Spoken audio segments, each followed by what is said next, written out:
Good morning dear friend, welcome to my YouTube channel agriculture exam study with Vinod sir. Agriculture exam study with Vinod sir channel में आपका स्वागत है। उम्मीद करता हूँ आप सब अच्छे होंगे। आज हम डिस्कस करेंगे, उस दिन हमने बीड पर चर्चा की, खरपतवार क्या होते हैं, खरपतवार के टाइप्स पर चर्चा की हमने। खरपतवार पर आज उसी पर खरपतवार टॉपिक में ही क्रॉप बीड एसोसिएशन मीन्स फसल का खरपतवार में संवर्धन, इस पर हम चर्चा करेंगे। तो इसे वीडियो शुरू करने से पहले आपसे आग्रह है, यदि आप हमारे दर्शक हैं, अभी तक चैनल को सब्सक्राइब नहीं किया है तो प्लीज़ चैनल को सब्सक्राइब करें, लाइक करें, शेयर करें और ऐसे अपने साथियों को ज़रूर शेयर कर दें जो एग्रीकल्चर से रिलेटेड है, किसी भी कंपटीशन की तैयारी कर रहे हैं। तो इसे प्रमुखतः दो कैटेगरी में डिवाइड किया गया है। क्रॉप बाउंड बीड, जो क्रॉप बीड एसोसिएशन में अगर हम बात करें तो इसे दो प्रकार से क्लासीफाई किया गया है। क्रॉप बाउंड बीड और दूसरा है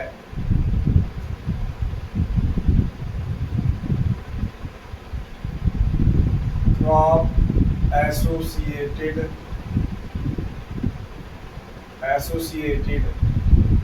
बीड। अब हम बात करें, सबसे पहले हम चर्चा करेंगे, जानेंगे क्रॉप बाउंड बीड क्या होते हैं। क्रॉप बाउंड बीड में मुख्यतः 4 खरपतवारों को रखा गया है जो बहुत ज़्यादा परीक्षाओं में पूछे जाते हैं। अगर एग्जाम्पल कोई भी आता है बीड से रिलेटेड तो इसी से आता है। सबसे पहले इसमें बात करें तो आता है कसकुटा या डोडर, इसे हम बोलते हैं, इसे एग्जामिनर ऐसे पूछ लेता है, total stem parasite, total stem parasite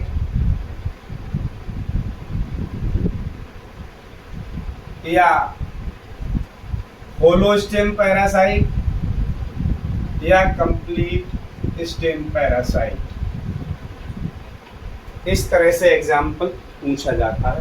means total stem parasite का उदाहरण क्या है, या कंप्लीट स्टेम पैरासाइट का उदाहरण क्या है, या होलो स्टेम पैरासाइट का उदाहरण क्या है, तो वो हो जाएगा कसकुटा या डोडर। कसकुटा इसका उदाहरण हो जाएगा।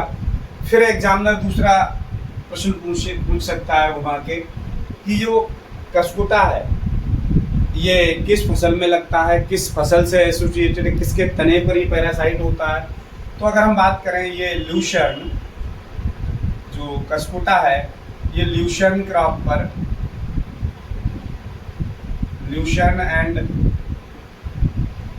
अल्फा क्रॉप्स का एग्जाम्पल है, उससे एसोसिएटेड है, उसमें मिलता है। तो इस तरह से अगर एग्जामिनर पूछता है कसकुटा या मतलब किस क्रॉप, कसकुटा रिलेटेड क्रॉप है, कसकुटा किस स्टेम पर पैरासाइट होता है, किस क्रॉप्स के स्टेम पर पैरासाइट होता है, तो ल्यूशर्न और अल्फा, टोटल स्टेम पैरासाइट या कंप्लीट स्टेम पैरासाइट है, होलो स्टेम पैरासाइट, तो उसका उदाहरण है कसकुटा। नेक्स्ट आता है लोरेंथस, इसका नेक्स्ट आता है लोरेंथस मीन्स बंधा, वी लोरेंथस। अब लोरेंथस की अगर हम बात करें तो लोरेंथस जो होता है, इसमें आपको पूछ सकता है, किस तरह से एग्जामिनर पूछेगा, सबसे ज़्यादा जो प्रश्न पूछे जाते हैं यहीं से पूछे जाते हैं। लोरेंथस जो है, इसे वो सेमी स्टेम पैरासाइट बोलते हैं, सेमी स्टेम पैरासाइट या पार्शियल स्टेम पैरासाइट या इनकम्प्लीट स्टेम पैरासाइट। अगर पूछ लिया जाए इसका उदाहरण क्या है, means Loranthus semi stem parasite, partial stem parasite या इनकम्प्लीट स्टेम पैरासाइट का उदाहरण क्या है, तो वो हो जाएगा लोरेंथस। और लोरेंथस किस क्रॉप के स्टेम पर पैरासाइट होता है, तो इसमें आपको जो लोरेंथस है वो मैंगो, कॉफ़ी, और जितनी भी प्लांटेशन क्रॉप्स होती हैं,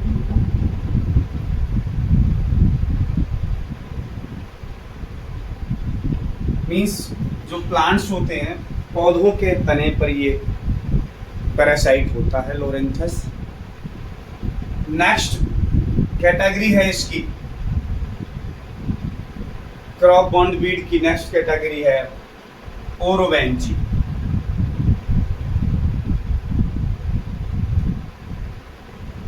ओरोवेंची अब एग्जामिनर पूछ सकता है total root parasite, total root parasite या होलो रूट पैरासाइट या कंप्लीट रूट पैरासाइट का एग्जाम्पल क्या है, तो ये ओरोवेंची होगा। क्या होगा? ओरोवेंची होगा। अब नेक्स्ट एग्जाम्पल ये पूछा जाए ओरोवेंची जो है वो किस क्रॉप्स के रूट्स पर पाया जाता है, किस क्रॉप्स के रूट्स में मिलेगा आपको, तो ये आपको जब ओरोवेंची की बात करें तो इसे ब्रूम रैप भी बोलते हैं, ब्रूम रैप। तो ये mustard,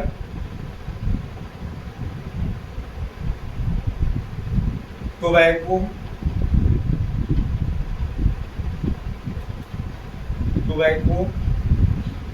chilli, mostly solanaceous crops की अगर हम बात करें, सोलेनेसी फैमिली के जो रूट्स होती हैं उनमें ये पाया जाता है। तो एग्जामिनर किसी भी तरह से पूछ ले जो टोटल रूट पैरासाइट या कंप्लीट रूट पैरासाइट या होलो रूट पैरासाइट का एग्जाम्पल क्या है, तो ओरोवेंची होगा।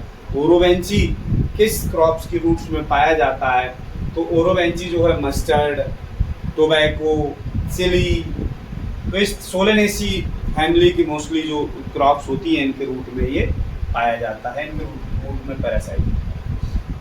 नेक्स्ट डी जो है Striga.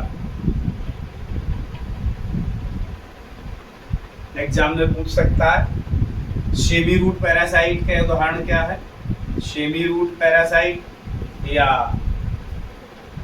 Partial root parasite, partial या इनकम्प्लीट रूट पैरासाइट का उदाहरण, उसमें आप स्ट्राइगा बताएंगे। और स्ट्राइगा किस में पाया जाता है, तो ये sorghum, pearl millet, sugarcane, means ज्वार, बाजरा और गन्ना, इनकी जड़ों में स्ट्राइगा जो बीड होता है इनकी जड़ों पर ये शेमी रूट पैरासाइट उसमें मिल जाता है, ये इस क्रॉप्स में मिलता है, इन क्रॉप्स के रूट्स में। तो इस तरह से इसके जो क्रॉप बॉन्ड बीड था वो हमने जाना, उस पर हमने चर्चा की। नेक्स्ट बी जो है, वी की अगर हम बात करें, crop associate Beed, crop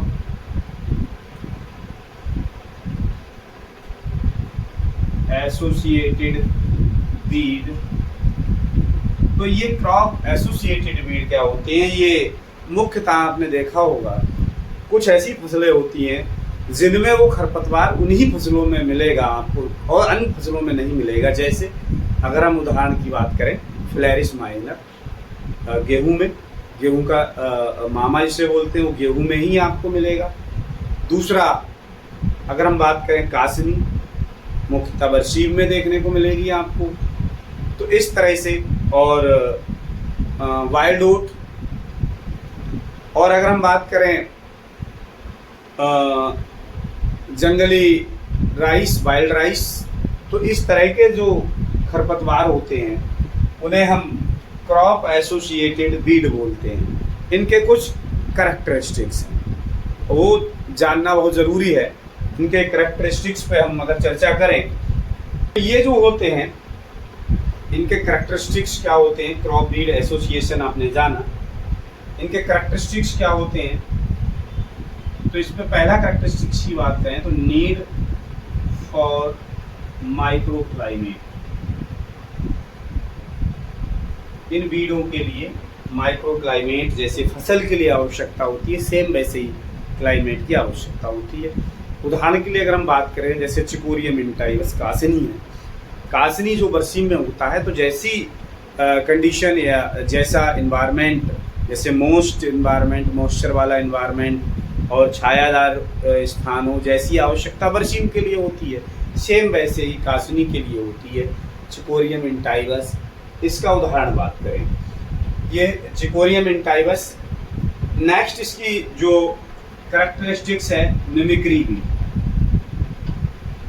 mimicry कई बार पूछ लिया जाता है, एग्जामिनर पूछ लेता है मिमिक्री बीड का एग्जाम्पल क्या है। तो आप शेम जिनकी मार्फोलॉजी होती है, जैसे आप बात करें फ्लैरिस माइनर जो होता है, गेहूं का जो गुल्ली डंडा बोलते हैं या गेहूं का मामा जो गेहूं में पाया जाता है, फ्लैरिस माइनर बीड में होता है, वो मिमिक्री का एग्जाम्पल है। ऐसे और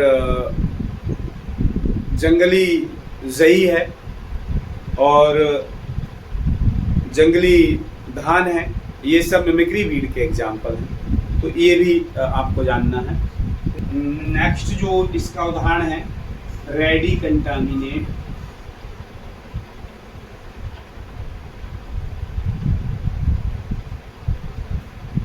रेडी कंटामिनेट सीड्स, ये at the time of harvesting, ये जो बीड होते हैं, ये हार्वेस्टिंग के समय जब फसल का हार्वेस्टिंग का टाइम होता है, उसी समय ये बीड तैयार होते हैं। तो ये जो इनके जो सीड होते हैं वो उसमें क्रॉप्स में मिक्स हो जाते हैं, और मिक्स हो जाते हैं तो इन्हें आइडेंटिफाई करना, मेन क्रॉप से इसे अलग करना, आइडेंटिफाई करना थोड़ा टिपिकल हो जाता है। उदाहरण के लिए अगर हम बात करें, जैसे चिकोरियम इंटाइवस है, अगर इसे हम मिला दें बरसीम के बीज में, अगर इसे मिला दें तो ये इसके जो बीज हैं उसे आइडेंटिफाई नहीं कर पाएंगे, सेम वैसे ही आपको दिखाई देंगे। तो ये हमने जाना क्रॉप बीड एसोसिएशन। इसके बाद हम नेक्स्ट वीडियो एक और बनाएंगे, उसमें जानेंगे type of Beed, means Beed के प्रकार, एनुअल, वाइनुअल, पेरिनुअल बीड क्या होते हैं, लाइफ साइकिल के आधार पर। इस पर हम क्लासिफिकेशन पे चर्चा करेंगे बीड पर नेक्स्ट वीडियो में। और आज का जो वीडियो है आप सबके लिए बहुत महत्वपूर्ण है, मैं पूरी जिम्मेदारी से कह सकता हूँ कि इससे आपको एक ना एक प्रश्न जरूर परीक्षा में देखने को मिलेगा।